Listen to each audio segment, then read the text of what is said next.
الغرض یہ کہ حضرت عقیل جب ایمان لے کر آئے، ان کو بھی حضور سے بڑی والہانہ محبت ہو گئی۔ اب جب محبت ہوئی تو محبت میں آپ جانتے ہیں کہ ہر شخص آگے بڑھتا ہے۔ اب حضرت عقیل کی محبت کا انداز یہ تھا، وہ بھی کوشش کرتے تھے کہ حضور کوئی کام بولے تو مجھے بولے، کوئی کام کرنا ہو تو میں آگے بڑھ کے کام کروں۔ تو اب انداز یہ تھا کہ ہر چیز میں آگے بڑھنے کی کوشش کرتے۔ لیکن دوسری جانب بات یہ تھی کہ حضرت ابو بکر صدیق رضی اللہ تعالیٰ عنہ جو ہے وہ حضور سے بڑی والہانہ محبت کرتے تھے، اور صرف حضور نہیں ابو بکر صدیق حضور سے محبت نہیں کرتے تھے، حضور بھی ان سے بڑی محبت کرتے تھے۔ یہاں تک کہ حضور سید عالم صلی اللہ علیہ وسلم کے جو ذاتی کام ہوا کرتے تھے، وہ کام کسی اور سے نہیں کہتے تھے، وہ ابو بکر صدیق سے کہا کرتے تھے، اے ابو بکر یہ کام کر دینا۔ جو آپ کا ذاتی کام ہوتا تو آپ بلا جھجک کسی سے کہتے تھے، وہ ابو بکر صدیق کی ہستی تھی۔ الغرض یہ کہ حضور کو اپنی سواری تیار کرنی ہو تو ابو بکر سواری تیار کرو۔ تو اب یہ حضرت عقیل جب ایمان لائے نا، تو ان کی خواہش یہ ہوتی تھی کہ حضور ان سے نہ کہیں، مجھ سے کہے۔ میں حضور کا چچا زاد بھائی ہوں، ابو بکر صدیق کی رشتہ داری ہے لیکن دور کی ہے، میں قریبی ہوں، میں خاندان والا ہوں، میں قبیلے والا ہوں، حضور مجھ سے بولے۔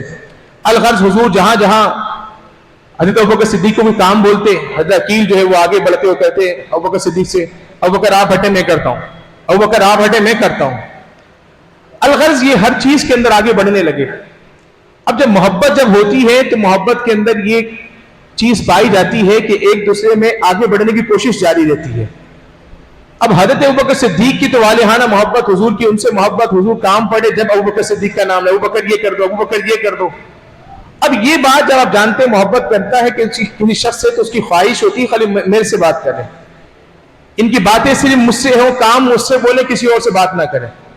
اور اگر کسی اور سے بات کرتے ہیں تو یہ بات جو ہے وہ ناراضگی کا سامان ہو جاتی ہے۔ اب عقیل جو ہے وہ ہر چیز میں آگے بڑھے، حضور پھر بھی ابوبکر صدیق کو بولیں، اچھا نہ بھی بولے تو جب کوئی حضور کام بولے تو ابوبکر صدیق خود آگے بڑھے، بڑھ کر آگے کام کرنے لگ جائے۔ اب حضرت ابوبکر صدیق سے حضرت عقیل جو ہے دل میں یہ محبت کے اندر صرف بغض و عناد نہیں، وہ بھی حضور سے محبت کر رہے ہیں، ابوبکر صدیق بھی محبت کر رہے ہیں۔ اب یہ محبت میں جو آگے بڑھنے والی جو کوشش ہے، اس کے اندر ایک دوسرے سے کیفیت یہ ہے کہ ابوبکر صدیق کو جو ہے وہ یوں سمجھیے کہ وہ ان کی نگاہوں میں بھاتے نہیں، وہ کہتے ہیں ابوبکر صدیق آگے پیچھے ہوں گے تو میں حضور کے قریب جاؤں گا، کیونکہ حضور تو جب کام بولتے ہیں ابوبکر صدیق کو بول دیتے ہیں۔ الغرض ایک مرتبہ ایسا ہوا کہ جمعے کا دن تھا، ابوبکر صدیق رضی اللہ تعالیٰ عنہ کے حوالے سے آتا ہے کہ آپ جمعے والے دن مسجد کی صفائی کرتے، اور مسجد کی صفائی کرنے کے بعد جو ہے نا وہ آپ اگلی صفوں میں بیٹھا کرتے تھے، اور اگلی صف میں بیٹھنے کا مقصد یہ ہوتا تھا میں قریب بیٹھوں گا، حضور کا دیدار کروں گا، حضور کی باتیں سنوں گا، حضور کی خوشبو سنوں گا، حضور کے ساتھ جو ہے وہ لطف اندوز ہوں گا۔ اب اس کیفیت میں حضور کے قریب بیٹھنے کے لیے پہلی صف میں بیٹھ گئے۔ اب حضرت عقیل جو ہے وہ آئے جمعے والے دن، انہوں نے دیکھا ابوبکر صدیق پھر آگے بیٹھے ہوئے، کہا پھر حضور کوئی کام بولیں گے، کوئی بات کریں گے تو ابوبکر صدیق آگے ہوں گے۔ اس وقت حضور تشریف نہیں لائے تھے، تو عقیل نے کہا ابوبکر صدیق سے کہ آپ کھڑے ہوں یہاں سے، ان کو پہلی صف سے کھڑا کیا، کہا کھڑے ہو جائیں، پیچھے چلے جائیں۔ اب چونکہ یہ تھے حضور علیہ الصلوۃ والسلام کی چچا کے بیٹے، تو حضرت ابوبکر صدیق رضی اللہ تعالیٰ عنہ کے حوالے سے لکھا، فرمایا آپ نے ایک لفظ بھی نہ بولا، کھڑے ہوئے، اور کھڑے ہونے کے بعد پیچھے جانا شروع ہو گئے، ایک صف، دو صف، تین صف، یہاں تک کہ ساتویں صف پہ پہنچ گئے۔ اب وہ بھی محسوس کر رہے تھے کہ حضرت عقیل کی جستجو یہ ہے کہ میں حضور سے تھوڑا دور ہو جاؤں، تو انہوں نے کہا چلو ٹھیک ہے، یہ حضور کا خون ہے، حضور کے خاندان والے ہیں، حضور کی چچا کے بیٹے ہیں، تو ظاہر ہے ان کا حق بنتا ہے یہ آگے بڑھے۔ تو ساتویں صف میں پہنچنے کے بعد کہتے ہیں ابوبکر صدیق کہ حضرت عقیل سے کہتے ہیں اے حضور کے چچا کے بیٹے، کیا یہاں بیٹھ جاؤں، اجازت ہے؟ اب حضرت علی رضی اللہ تعالیٰ عنہ جو ہے دور سے سارا معاملہ جو ہے ملاحظہ کر رہے ہیں کہ حضرت عقیل اس طرح کر رہے ہیں۔ اب سارا معاملہ ہو گیا، ابوبکر صدیق پیچھے بیٹھ گئے ساتویں صف کے اندر، اس کے بعد جو ہے جمعے کی نماز ہو گئی، نماز ختم ہوئی۔ نماز ختم ہونے کے بعد حضور علیہ الصلوۃ والسلام اپنے صحابہ کے ساتھ بیٹھتے، ان کے ساتھ محبت بھری گفتگو ہوتی۔ اب حضور سید عالم صلی اللہ علیہ وسلم بیٹھے ہوئے تو عقیل کی شکایت لے کر پہنچے حضرت علی المرتضیٰ۔ اب یہ جو لوگ کہتے ہیں کہ حضرت علی اور ابوبکر صدیق اور صحابہ میں بڑی رنجشیں تھی، بڑے اختلافات تھے، کہاں اختلافات تھے؟ یہاں تو ابوبکر صدیق کو صف سے اٹھا کر ساتویں صف میں بھیجا ان کے بھائی نے، تو ان اپنے بھائی کی شکایت کرنے کے لیے حضرت علی المرتضیٰ پہنچ گئے حضور کی بارگاہ میں. یا رسول اللہ صلی اللہ علیہ وسلم عقیل کو سمجھائیں کیا کر رہے ہیں یہ؟ کیا ہو گیا؟ کہا آج ابو بکر صدیق کو پہلی صف سے اٹھا کر انہوں نے ساتھی صف کے اندر بھیج دیا. اب حضور سید عالم صلی اللہ علیہ وسلم محبت کرتے تھے ابو بکر صدیق سے, تو حضرت علی سے پوچھتے ہیں اے علی یہ تو بتا کہ عقیل نے جو کیا یہ بتاؤ کہ ابو بکر صدیق نے کیا کیا؟ کوئی جوابی کاروائی کی, کوئی بات کی, کوئی ان سے کوئی سخت کلامی کی؟ کہا حضرت علی نے یا رسول اللہ صلی اللہ علیہ وسلم آپ حضرت ابو بکر صدیق کو مجھ سے زیادہ جانتے ہیں. ابو بکر کیسے کچھ کہہ سکتے ہیں کہ آپ کے خاندان والے ہو, آپ کی تعلق رکھنے والے ہو, ان کو ابو بکر صدیق کوئی شکایت کرے, ان سے کوئی سخت کلام کرے؟ ایسا ہو ہی نہیں سکتا. کہا ابو بکر صدیق تو خاموشی سے کھڑے ہوئے, جا کے ساتھ ہی صف میں بیٹھ گئے. اب عرض کہتے ہیں یا رسول اللہ آپ سمجھائیں, یہ طریقہ صحیح نہیں ہے. ابو بکر صدیق بڑے جلیل القدر بزرگ آدمی ہیں, آپ کے گہرے دوست ہیں, اس وقت کے ساتھی ہیں جس وقت آپ علیہ الصلوۃ والسلام کے ساتھ دینے کوئی کھڑا نہیں ہوتا تھا, اس وقت ابو بکر صدیق آپ کے ساتھ ہوتے تھے. اب حضور سید عالم صلی اللہ علیہ وسلم نے فرمایا علی جاؤ ابو بکر کو بھی بلاؤ اور جا کر عقیل کو بھی بلاؤ. اب دونوں سے ظاہر ہے محبت, دونوں سے حضور کی بھی دونوں سے محبت ہے. اب محبت میں اگر کسی ایک کو ڈانٹتے ہیں اور ایک کو ترجیح دیتے ہیں تو ظاہر ہے بات نہیں بنے گی. اب حضور سید عالم صلی اللہ علیہ وسلم نے دونوں کو بلایا, اور دونوں کو بلانے کے بعد کہا ابو بکر صدیق کو جمعے میں کچھ ہوا تھا؟ ابو بکر صدیق نے سنا نہیں ایسا کچھ نہیں ہوا. اب وہ بات چاہ رہے ہیں کہ کسی طرح بات چھپ جائے اور حضور کے سامنے بات نہ آئے. تو حضور نے فرمایا کچھ ہوا تھا؟ انہوں نے کہا یا نہیں کچھ ہوا نہیں. کہا نہیں وہ تمہیں صف سے اٹھا کر جو ساتھی صف میں بھیجا تھا حضرت عقیل نے. نہیں یا رسول اللہ ایسا کوئی معاملہ پریشانی والی کوئی بات نہیں ہے. آپ کو کس نے کہا؟ کہا مجھے علی نے بتایا ہے کہ اس طرح تمہارے ساتھ یہ معاملہ ہوا. نہیں کہ یا رسول اللہ کوئی مسئلہ نہیں, مجھے کوئی پریشانی نہیں, مجھے کوئی تکلیف نہیں.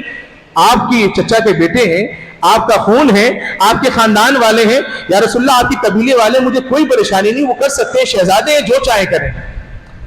اب جب یہ بات کہی تو حضور علیہ الصلوۃ والسلام ویسے ہی محبت کرتے تھے, جواب یہ سنا تو اور محبت بڑھ گئی. اب حضرت عقیل کو کہتے ہیں عقیل جانتے ہو کہ ہر کام مجھے کہنا ہوتا ہے, میں کوئی بات کرنا چاہتا ہوں, اپنا ذاتی کام کہنا چاہتا ہوں, میں سب سے پہلی جو زبان سے میرے لفظ نکلتا ہے وہ ابو بکر نکلتا ہے. جانتے ہو کیوں نکلتا ہے؟ کہا اے عقیل سنو, یہ ابو بکر صدیق رضی اللہ تعالیٰ عنہ یہ وہ شخصیت ہیں, یہ وہ عظیم الشان ہستی ہیں, یہ مجھ سے ایسی والہانہ محبت کرتے ہیں, اور انہوں نے میرا ساتھ اس وقت میں دیا جس وقت مکے کے اندر میرے خاندان والوں نے, میرے قبیلے والوں نے مجھے الگ کر دیا, جدا کر دیا. فرمایا اس وقت میرا ساتھ دینے والا اور کوئی نہیں تھا. اس وقت میرے ساتھ اگر کوئی کھڑا ہوتا تھا, میری تنہائیوں کا ساتھی کوئی ہوتا تھا, وہ میرا یہ ابو بکر صدیق ہوتا تھا. فرمایا یہ ابو بکر وہ ہے جس سے میری محبت جو اتنی والہانہ ہے, ہر وقت زبان سے نکلتا ہے ابو بکر یہ کر دو, ابو بکر یہ کر دو. تو یہ اس وجہ سے ہوتا ہے, اس لیے کہ میری تنہائیوں میں, میری پریشانیوں میں جس سے ساتھ دیا وہ ابو بکر صدیق کی ہستی ہے. فرمایا جانتے ہو یہ ابو بکر کون ہے؟ فرمایا ابو بکر وہ ہیں کہ جب مجھے شیب ابو طالب کے اندر مجھے قید کر دیا گیا, محاصرہ کرا, کافروں نے میرا گھیراؤ کر لیا, تو اس وقت میری بیٹی فاطمہ پتے کھایا کرتی تھی. فرمایا اس وقت اناج اور غلہ میرے پاس پہنچانے والی جو ہستی تھی وہ کوئی اور نہیں ابو بکر صدیق تھا. فرمایا ان کی بیٹی جو ہے وہ کھانا بنا کر ان کے ہاتھوں میں میرے پاس بھیجا کرتی تھی. جانتے ہو یہ ابو بکر صدیق کون ہے؟ فرمایا یہ ابو بکر صدیق وہ ہے کہ جب مجھے مکے کے کافروں نے ستا کر مجھے مکے سے مکہ چھوڑنے پر مجبور کر دیا, تو اس وقت جب میں ہجرت کر کے جا رہا تھا تو ہجرت کرتے ہوئے ابو بکر صدیق میرے ساتھ تھے, اور ابو بکر صدیق جو سفر میں میرے ساتھ مدینے کی طرف روا دوا تھے. تو فرمایا جب مدینے کی طرف جا رہے تھے تو ابو بکر کبھی دائیں جاتے تھے, کبھی بائیں جاتے تھے, کبھی آگے دوڑتے ہوئے جاتے, کبھی پیچھے دوڑتے ہوئے جاتے.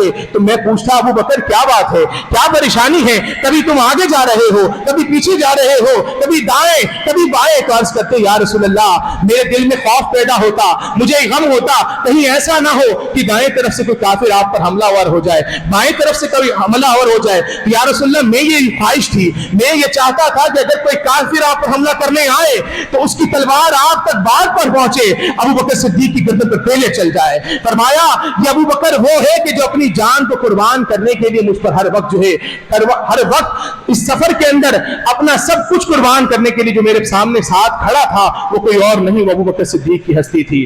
جب غار ثور کے اندر 3 دن کا قیام ہوا تو اس وقت میرے پاس جو اناج لے کر آتا, جو کھانا لے کر آتا تو کوئی اور ہستی نہیں تھی, وہ ابو بکر صدیق کی ہستی تھی. میرے پاس جو دودھ لے کر آتا تو ان کا بیٹا عبد الرحمن جو ہے وہ دودھ لے کر غار ثور پر میرے پاس آتا. الغرض اس کی پوری فیملی نے اپنی جان مال سب کچھ قربان کر دیا, اور سب کچھ قربان کر کے, کیونکہ کافر میرے در پہ تھے, کافر مجھے مارنا چاہتے تھے, ابو بکر صدیق کو تھوڑی مارنا چاہتے تھے. فرمایا مارنا مجھے چاہتے تھے, مجھے ڈھونڈ رہے تھے, لیکن جو ظاہر ہے جو میرے ساتھ دفاع کرے گا, جو میرے ساتھ سپورٹ کرے گا تو یقیناً کافر اس کی بھی دشمن ہوں گے. تو ان کی پوری فیملی, یہ باپ, یہ بیٹا, یہ بیٹی, یہ سب مل کر میرے ساتھ جو تعاون کرتے, مجھے کھانا پہنچاتے, مجھے دودھ پہنچاتے, اپنی جان کو ہتھیلی پہ رکھ کر آتے. فرمایا یہ ابو بکر صدیق وہ ہے, اس لیے میں اس سے والہانہ محبت کرتا ہوں. اور فرمایا ابو بکر جانتے ہو کون ہے؟ یہ ابو بکر وہ ہے کہ میں نے دنیا میں جس نے مجھ پر کوئی احسان کیا میں نے اس کے احسان کا بدلہ چکا دیا. فرمایا لیکن ابو بکر یہ وہ واحد بندہ ہے کہ جس کے احسان کا بدلہ میں نے نہیں چکایا. کل بروز قیامت حشر کے میدان میں رب ذوالجلال کی بارگاہ میں اس کو پیش کروں گا اور عرض کروں گا یا رب العالمین, یہ میرا ابو بکر ہے, یہ تیرا بندہ ہے, اس نے بڑے احسانات کیے ہیں, اس کے احسان میں چکا نہ سکا, یا رب العالمین اس کے احسان کا بدلہ تو عطا کر. فرمایا یہ ہے ابو بکر صدیق جس سے میری ایسی والہانہ محبت ہے کہ زبان پر نام آتا ہے تو ابو بکر صدیق کا آتا ہے. عزیزان گرامی ذرا غور کیجئے کہ کیسی, یہاں تو بات ابو بکر صدیق کے عشق اور محبت کی تھی, یہاں تو بات ہو رہی ہے کہ رسول اللہ کتنی محبت کر رہے ہیں, رسول اللہ علیہ الصلوۃ والسلام ان سے کیسی والہانہ محبت کرتے ہیں. کہ تقیل کو سمجھا رہے ہیں کہ دیکھو یہ وجہ ہے کہ میں بار بار ابو بکر صدیق کا نام لیتا ہوں.